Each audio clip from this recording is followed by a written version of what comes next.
Сайн уу манайхаа. Би анх удаа өөрийнхөө дасгал хийж байгаа бичлэгийг та бүдтэй хүргэж байна.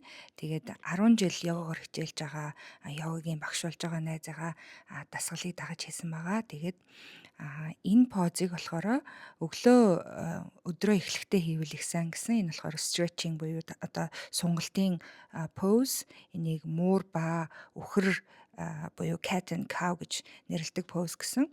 За тэгээд дараагийн pose нь болохоор downward facing dog pose гэсэн. Тэгээд энэ нь болохоор доошоо харсан нохой. Тэгээд хэцүү байх юм бол хөлөө нуглаарай гэж хэлсэн. За тэгээд энэ дараачийн хийж байгаа позыг болохоор тагта pose гэдэг гэсэн.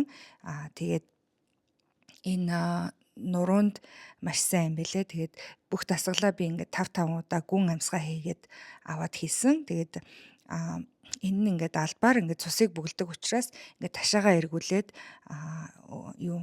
сонголт хийж болно гэж хэлсэн. За тэгээд хэцүү байх юм бол ингээд доороо юм блок юм эсвэл алчуур тавиарай гэдгсэн байгаа. За тэгээд дараагийн энэ позны нэрийг нь мартчихж ямар нэгэн нохооны поз гэсэн. За тэгээд энэ поз болохоор нэг ингээд хүч өгдөг одоо булчинтай болоход туслах тийм поз юм шиг байлаа. За энэ бол планк хийж гин. За планкийг бас хэцүү байх юм бол ингээд доошоо суугаад хийж болно гэсэн. Би одоо дасгал хийгөө маш удсан учраас аль болох өөртөө арай хэлбэраар хийх гэж хичээсэн. За энэ нөгөө bridge pose байна.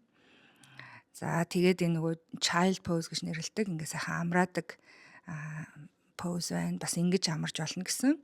Ингэж доошоо харсан хөвцсөн маягаар ингээ доошоо хөвтөөд ингээ амарч болно гэсэн. За тэгээд энэ дараачих нь болохоор энэ нурууны twist гэдэг нэртэй дасгал юм шиг үлээ. Тэгээд ингээд нуруунд маш сайн ингээд нурууг амраадаг. Ингээ хоёр тишээ хийгээд миний хувьд болохоор жоохон яг өөртөө тааруулаад хийсэн байгаа. Гараас бүтэн дэшээ өргөж чадахгүйсэн. За тэгээд энэ болохоор ингээд хөлөө дэшегээ өргөөд амраад юм бэлээ. Тэгээд болж өгвөл хананд ингээд дэшегээ өргүүлэх зүгээр юм байна лээ. За ингээд та хэд маань миний энэ сурсан энэ постнуудыг бас найзын маань дагаж хийх боломжтой шүү. Би өөрийнхөө чадах хэмжээгээр хийсэн. Тэгээд дараачихаа удаа бас илүү гоё ингээд өөрийнхөө хийж байгаа дасгалуудыг болж өгвөл өдөр тутамдаа ингээд та хэдтэй оруулж inspiration маягаар хийжээ гэж би бодсон. Тэгээд бас энэ бичлэгэнд орсон манай нохоог Мико гэдэг манай охины нохоогоо ингээд та хэд маань өдрийг сайхан өнгөрүүлээрэй.